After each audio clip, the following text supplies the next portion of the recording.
বৈশাখ আসে নোটিফিকেশনের মতো। হঠাৎই তোমার মেসেজে লেখা শুভ নববর্ষ আমার সকালটা বদলে দেয়। লাল সাদা ছবি আপলোড করি, তুমি লাইক দাও, কমেন্টে একটা ছোট্ট হার্ট। তবুও মনে হয় এটাই প্রেম। ঢোলের তালে শহর জেগে ওঠে, আমরা ভিড়ের মাঝে দাঁড়িয়ে চুপচাপ চোখে চোখ রাখি। কথা না বলেও অনেক কিছু বলা হয়। পান্তা ইলিশের প্লেটে তোমার সাথে ভাগ করে খাওয়া, সেই ছোট্ট মুহূর্তগুলোই আমার কাছে পুরো পৃথিবী। বৈশাখ মানে শুধু নতুন বছর নয়, তোমার সাথে নতুন গল্প শুরু।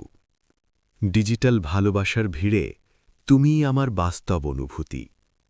চলো এই নতুন বছরে স্ট্যাটাস নয়, বাস্তবের গল্প লিখি, তুমি আর আমি একসাথে।